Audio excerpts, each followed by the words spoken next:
लग्नासाठी मुलगी बघायला गेलेला तरुण 4 दिवस बेपत्ता होता। अखेर 5व्या दिवशी त्याचा मृतदेह आढळून आला आहे। पूर आलेल्या नदीपात्रात पूल पार करण्याच्या प्रयत्नात तो वाहून गेला होता। बेपत्ता झाल्यानंतर कुटुंबियांकडून त्याचा शोध सुरू होता। त्याची दुचाकी नदीच्या किनारी बेवारस सापडली होती। त्यावरून पोलिसांनी त्याच्या कुटुंबीय आणि नातेवाईकांना माहिती दिली होती। याबाबत मिळालेली माहिती अशी की लग्नासाठी मुलगी बघायला गेलेल्या तरुणाचा पार नदीत बुडून मृत्यू झाल्याची घटना सुरगाणा तालुक्यातील बनशेत येथील खोबळा दिंगर येथे घडली आहे। मृत तरुणाचा मृतदेह आढळून आला आहे। वसंत सुरेश मासी वय 21 असं मृत तरुणाचे नाव आहे।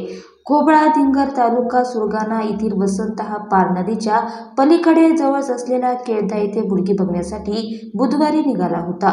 आपली दुचाकी भाटे येथे नदीच्या तीरावर उभी करून तो पायी नदी पार करण्यासाठी उतरला होता। जाऊले, मुंदळपाडा, कळमणे, शिवशेत, आंबे ह्या भागात जोरदार पाऊस झाला होता।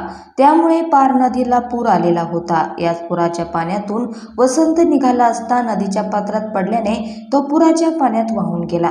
4 दिवस उलटूनही वसंत घरी न आल्याने वडिलांनी सर्वत्र चौकशी केली। याचवेळी भाटी येथे एक दुचाकी बेवारस असल्याची माहिती कुटुंबाला व मित्रांना समजली। त्याची चौकशी केली असता ती वसंतची दुचाकी असल्याचे समजले। यावरून अनुचित प्रकार घडला असल्याचे लक्षात आले। याच दरम्यान 5 किलोमीटर अंतरावर नदीच्या काठावर एक मृतदेह बेवारस अवस्थेत आढळून आल्याचे समजले।